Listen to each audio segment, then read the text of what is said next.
Tap to activate. అందరికి నమస్కారం అండి. మీరు చూస్తున్నారు శివ డిజిటల్ నాలెడ్జ్. మీకు మా వీడియోస్ నచ్చితే లైక్ చేయండి, సబ్స్క్రైబ్ చేయండి. అలాగే కామెంట్ రూపంలో మీ సలహా సూచనలు ఇవ్వండి. మమ్మల్ని ఇంకా సపోర్ట్ చేయండి ఫ్రెండ్స్. మీ సపోర్ట్తో ఇంకా కొత్త వీడియోస్ తీసుకురాబోతున్నాం. జస్ట్ లైక్ మీ.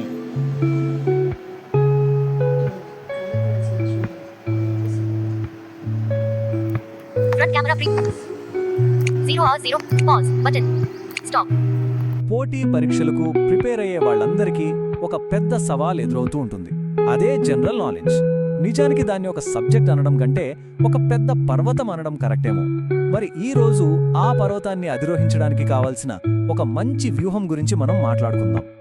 అసలు ఇండియాలో జరిగే ఈ కాంపిటీటివ్ ఎగ్జామ్స్లోకెల్లా ఏది ఊహకు అందదు అంటే ఎక్కడి నుండి ప్రశ్నలొస్తాయో అస్సలు చెప్పలేని పార్ట్ ఏది? ఈ ప్రశ్నకు సమాధానం చాలామంది అభ్యర్థులకు అనుభవపూర్వకంగానే తెలుసుంటుంది. అవును, కరెక్ట్. అది జనరల్ అవేర్నెస్ సెక్షన్. ఇంతకీ ఎందుకు ఇది ఇంత పెద్ద తలనొప్పిగా మారుతుంది? సింపుల్. దాని సిలబస్కి ఒక అంతు అనేది ఉండదు. చాలా చాలా పెద్దది. మనం ముందే అనుకున్నట్టు ఈ సెక్షన్ ఒక పెద్ద కొండలాంటిది. ఒకవైపు హిస్టరీ, మరోవైపు జాగ్రఫీ, ఇంకో పక్క సైన్స్, ఆ తర్వాత ముఖ్యమైన రోజులు, అబ్రివియేషన్స్. అసలు ఆ లిస్టుగా అంతం ఉండదు. అందుకే దీన్ని ఎలా చదివి ఎక్కాలా అని చాలామందికి అనిపించడంలో ఆశ్చర్యం లేదు. అయితే ఎంత పెద్ద కొండనైనా ఎక్కడానికి ఒక గైడ్, ఒక మ్యాప్ ఉంటే ప్రయాణం తేలికవుతుంది కదా. అచ్చం అలాగే ఈ జీకే పర్వతాన్ని ఎక్కడానికి కూడా మన దగ్గర ఒక పవర్ఫుల్ సాధనం ఉంది. దాని పేరే కంపీడియం. కంపీడియం అంటే ఏంటసలు? చాలామంది ఇది కేవలం కొన్ని ప్రశ్నలు జవాబులు ఉన్న పుస్తకం అనుకుంటారు. కానీ కాదు. అంతు లేకుండా ఉన్న ఈ జీకే సిలబస్ అనే గందరగోళాన్ని ఒక ఆర్డర్లో పెట్టే ప్రయత్నమే ఈ కంపీడియం. సో కంపీడియం అనేది ఒక స్ట్రాటజిక్ మ్యాప్ లాంటిదన్నమాట. ఆ జీకే పర్వతం మీద ఏ దారిలో వెళ్ళాలి, ఏ టాపిక్స్ ఎక్కడున్నాయి అని మనకు క్లియర్గా చూపిస్తుంది. దారి తప్పకుండా గమ్యాన్ని చేరేందుకు ఇది హెల్ప్ అవుతుంది. సరే, బాగుంది. మరి టూల్ కిట్ లోపల ఏముంటుందో కొంచెం వివరంగా చూద్దామా? అసలు సమాచారాన్ని ఇది ఎలా కేటగిరీలుగా విభజిస్తుందో తెలుసుకుందాం. చూడండి, ఒక కంపీడియం యొక్క అసలైన బలం ఇక్కడే ఉంది. నాలెడ్జ్ని ఆర్గనైజ్ చేయడంలో. చరిత్ర, జాగ్రఫీ, సైన్స్ ఇలా ఒక్కో సబ్జెక్ట్ను వేర్వేరు విభాగాలుగా చేసి ఇవ్వడం వల్ల చదవడం చాలా ఈజీ అవుతుంది. అంతకన్నా ముఖ్యంగా గుర్తుపెట్టుకోవడం కూడా సులభమవుతుంది. సాధారణంగా చాలామంది ఏం చేస్తారు, కనపడిందల్లా చదువుకుంటూ పోతారు. దాన్నే మనం ర్యాండమ్ స్టడీ అంటాం. దీనివల్ల ఏమవుతుంది? టెన్షన్ పెరుగుతుంది, ఏం చదివామో గుర్తుండదు. కానీ ఒక స్ట్రక్చర్డ్ అప్రోచ్ అంటే ఒక కంపెండియం వాడితే ప్రతిదీ కేటగిరీలుగా ఉంటుంది కాబట్టి రివిజన్ తేలికవుతుంది, కాన్ఫిడెన్స్ కూడా పెరుగుతుంది. సరే, ఈ టూల్ ఇంత బాగుంది. మరి ఇది ఎగ్జామ్ ఆస్పిరెంట్స్ లక్ష్యాలకు ఎలా ఉపయోగపడుతుంది? ఇండియాలో జరిగే ఏ పెద్ద పరీక్షలకు ఇది హెల్ప్ అవుతుందో ఇప్పుడు చూద్దాం. ఈ టేబుల్ని ఓసారి గమనించండి. యూపీఎస్సీ దగ్గర నుండి ఎస్ఎస్సీ, బ్యాంకింగ్, రైల్వేస్, చివరికి స్టేట్ లెవెల్ ఎగ్జామ్స్ వరకు ఆల్మోస్ట్ అన్నిటికీ ఇది ఉపయోగపడుతుంది. అంటే ఒక్క రిసోర్స్, కానీ ఉపయోగాలు అనేకం. దాని వర్సటాలిటీ అదే. అయితే చేతిలో ఒక మంచి టూల్ ఉండగానే సరిపోదు కదా, దాన్ని సరిగ్గా ఎలా వాడాలో కూడా తెలియాలి. సో ఈ సమాచారాన్ని ఒక విన్నింగ్ స్ట్రాటజీగా ఎలా మార్చుకోవాలో ఇప్పుడు మనం తెలుసుకుందాం. దీనికొక సింపుల్ స్ట్రాటజీ ఉంది. ఫస్ట్ స్టెప్, ప్రిపేర్ అవుతున్న ఎగ్జామ్ సిలబస్ని క్షుణ్ణంగా అర్థం చేసుకోవాలి. సెకండ్, ప్రతి కేటగిరీని ప్రాక్టీస్ చేయాలి. థర్డ్, ఏ సబ్జెక్ట్లో వీక్గా ఉన్నారో గుర్తించాలి. ఇక ఫైనల్గా రివిజన్ ద్వారా కాన్ఫిడెన్స్ని బిల్డ్ చేసుకోవాలి. అంతే. సో ఫైనల్గా మనం గుర్తుపెట్టుకోవాల్సింది ఏంటంటే, ఒక కంపీడియం అంటే కేవలం ఫ్యాక్ట్స్తో నింపిన పుస్తకం కాదు. అది ప్రిపరేషన్ ప్రయాణంలో దారి చూపే ఒక కంపాస్, ఒక దిక్సూచి లాంటిది. అది మన జర్నీని చాలా సులభతరం చేస్తుంది. ముగించే ముందు ఒక్కసారి ఆలోచించాల్సిన ప్రశ్న ఇది: మనం సంపాదించే ఈ జ్ఞానం దాటాల్సిన ఒక అడ్డంకి అనుకోవాలా, లేక మన విజయానికి నిర్మించుకోవాల్సిన ఒక బలమైన పునాది అనుకోవాలా? ఈ ఒక్క ఆలోచన దృక్పథం ప్రిపరేషన్ తీరునే మార్చేగలదు. నమస్కారం. ఒక చిన్న మెసేజ్లో, కొన్ని వాక్యాల్లో లక్షలాది మంది కెరియర్ను డిజైన్ చేసే ఓ ఎడ్యుకేషనల్ ఇండస్ట్రీ బ్లూప్రింట్ దాగి ఉంది అంటే నమ్ముతారా? అవును, ఈరోజు మనం ఆ ఫార్ములాను డీకోడ్ చేయబోతున్నాం. మరి ఇంకెందుకు ఆలస్యం, మొదలు పెడదాం. మొదటి చూపులో ఇది చాలా సింపుల్గా ఎవరో అడిగిన ప్రశ్నకు ఇచ్చిన సమాధానంలా ఉంది కదా, కానీ నిజానికి ఇందులో ఓ పెద్ద సక్సెస్ ఫార్ములా, ఒక పక్కా రెసిపీ దాగి ఉంది. ఇది అచ్చం ఒక పజిల్ లాంటిది. రండి, ఈ పజిల్ను మనం ఇప్పుడు సాల్వ్ చేద్దాం. ఓకే, ఈ ఫార్ములాలో first and most important pillar ఏంటంటే జనరల్ నాలెడ్జ్. అసలు ఈ మెసేజ్ ప్రకారం జనరల్ నాలెడ్జ్ అంటే ఏంటి, ఆ పదాన్ని ఎలా డిఫైన్ చేశారు, కాస్త లోతుగా చూద్దాం. ఒక్క క్షణం ఆలోచించండి. ఆ మెసేజ్లో జనరల్ నాలెడ్జ్ అంటే ఏదో ఒకే టాపిక్ అని చెప్పలేదు. అది రెండు వేర్వేరు అంశాల చాలా తెలివైన కలయిక. అవేంటో ఇప్పుడు చూద్దాం. ఇప్పుడు చూడండి, అసలు విషయం ఇక్కడే ఉంది. ఈ ఫార్ములాకి ఇది గుండెకాయ లాంటిది. ఇక్కడ మనం గమనిస్తే జనరల్ నాలెడ్జ్ అంటే ఒక్క విషయం కాదు, దాన్ని రెండుగా విడదీశారు. ఒకటి తాజా సమాచారం అంటే 2026 నాటి కరెంట్ అఫైర్స్. రెండోది శాశ్వత జీకే అంటే చరిత్ర, సైన్స్ లాంటివి, ఎప్పటికీ మారని బేసిక్ నాలెడ్జ్ అన్నమాట. చూసారా, ఈ రెండింటినీ సరైన పాళ్లలో కలపడమే ఇక్కడ సక్సెస్కి అసలు సీక్రెట్. సరే, ఏమిటి అనే పార్ట్ మనకు అర్థమైంది. ఇప్పుడు నెక్స్ట్ చాలా ముఖ్యమైన ప్రశ్న, ఈ మెటీరియల్ ఎవరి కోసం? టార్గెట్ ఆడియన్స్ ఎవరు? UPSC, banking, SSC, state level groups. ఇవి జస్ట్ పరీక్షల పేర్లు మాత్రమే కాదు, లక్షల మంది యువత కెరియర్కు సంబంధించిన కలలు, జీవితాన్నే మార్చేసే పెద్ద పెద్ద అవకాశాలు. ఇలాంటి హై స్టేక్స్ పరీక్షలకు ప్రిపేర్ అయ్యే ఆస్పిరెంట్సే దీని టార్గెట్. అందుకనే ఈ ఎగ్జామ్స్లో కాంపిటీషన్ ఊహించలేనంతగా ఉంటుంది. ప్రతి ఒక్క మార్కు చాలా కీలకం, ర్యాంకును, భవిష్యత్తును డిసైడ్ చేస్తుంది. ఇంత టఫ్ కాంపిటీషన్ ఉంది కాబట్టే ఇంత పర్ఫెక్ట్గా టార్గెటెడ్గా ఉండే స్టడీ మెటీరియల్కు అంత డిమాండ్ ఏర్పడింది. ఓకే, ఈ ఫార్ములాలో మూడో ఇంట్రెస్టింగ్ పాయింట్ లాంగ్వేజ్ అంటే భాష. ఈ ఇన్ఫర్మేషన్ అంతా తెలుగులోనే ఎందుకు ఇస్తున్నారు, దాని వెనుకున్న స్ట్రాటజీ ఏంటో ఇప్పుడు చూద్దాం. ఈ ఒక్క వాక్యాన్ని గమనించండి, తెలుగులోనే ఇస్తున్నాను.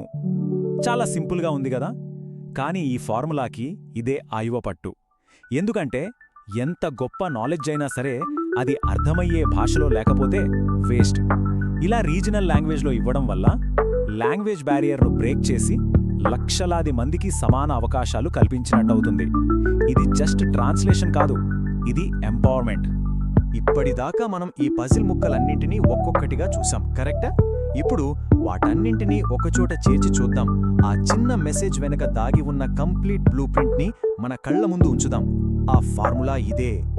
ఇక్కడుంది చూడండి, ఆ 4 step recipe. Step 1 high competition ఉన్న ఎగ్జామ్స్ని టార్గెట్ చేయాలి. Step 2 current affairs, static GK, ఈ రెండింటినీ స్మార్ట్గా మిక్స్ చేయాలి. స్టెప్ 3 అంతా ఈజీగా గుర్తుపెట్టుకోవడానికి క్వశ్చన్ ఆన్సర్ ఫార్మాట్లో ఇవ్వాలి. ఇక ఫైనల్గా స్టెప్ 4 అందరికీ చేరేలా వాళ్ళ సొంత భాషలో అంటే రీజనల్ లాంగ్వేజ్లో ఇవ్వాలి. బూమ్! ఈ 4 స్టెప్లే ఈ మొత్తం ఇండస్ట్రీకి బేస్. సో మనం మొదట్లో చూసిన ఆ టెక్స్ట్ కేవలం ఒకరి ప్రశ్నకు సమాధానం మాత్రమే కాదు, అది ఒక పర్ఫెక్ట్ సక్సెస్ఫుల్ ఎడ్యుకేషనల్ ప్రొడక్ట్ను ఎలా తయారు చేయాలో చెప్పే ఒక పక్కా రెసిపీ. ఈ విశ్లేషణను ఒక ప్రశ్నతో ముగిద్దాం. ఇంత కాంపిటీషన్ ఉన్న ఈ రోజుల్లో నాలెడ్జ్ అంటే కేవలం ఎగ్జామ్ పాస్ అవ్వడానికి కావలసిన కొన్ని ఫ్యాక్ట్స్ గుర్తుపెట్టుకోవడమేనా, లేక అంతకు మించి ఇంకేమైనా ఉందా? ఆలోచించండి.